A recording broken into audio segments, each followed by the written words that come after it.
राजन साळवी आज शिवसेनेमध्ये पक्षप्रवेश करणार। ठाण्यातील आनंद आश्रम येथे पक्षप्रवेश सोहळा। राजन साळवींसोबत पदाधिकारी आणि कार्यकर्ते देखील धनुष्यबाण हाती घेणार।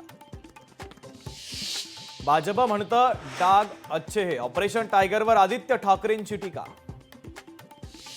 मंत्री धनंजय मुंडेंना परळी कोर्टाची कारणे दाखवा नोटीस। उमेदवारी अर्ज भरताना खरी माहिती लपवल्याचा आरोप।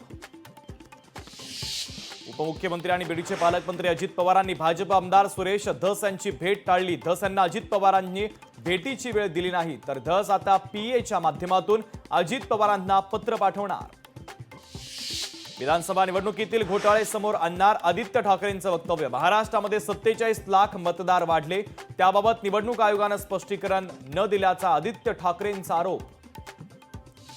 काँग्रेस पक्ष संघटनेमध्ये खांदेपालट होणार। महाराष्ट्र, कर्नाटक आणि हरियाणा काँग्रेसमध्ये मोठे फेरबदल होण्याची शक्यता। राहुल गांधी, मल्लिकार्जुन खरगे आणि केसी वेणुगोपाल यांच्यात महत्त्वाची बैठक। महाराष्ट्र नवनिर्माण सेनेमध्ये देखील मोठे फेरबदल होणार। मनसेची आचारसंहिता देखील ठरणार। 9 मार्चपर्यंत पक्षाच्या वर्धापन दिनी पुढची दिशा ठरणार। लाडकी बहीण योजना अडचणीत येण्याची शक्यता। निवडणुकांच्या काळात मोफत योजना जाहीर करणं चुकीचं। काहीही न करता लोकांना पैसे देणं अयोग्य। सुप्रीम कोर्टाचे सरकारवर ताशेरे। फ्रान्सचा दौरा आटोपून पंतप्रधान नरेंद्र मोदी अमेरिकेमध्ये दाखल। भारतीयांना बेड्या लावून पाठवल्याच्या घटनेनंतर पहिलाच अमेरिकेचा दौरा। पंतप्रधान राष्ट्राध्यक्ष डोनाल्ड ट्रम्प यांच्याकडे नाराजी व्यक्त करणार का? देशाचं लक्ष।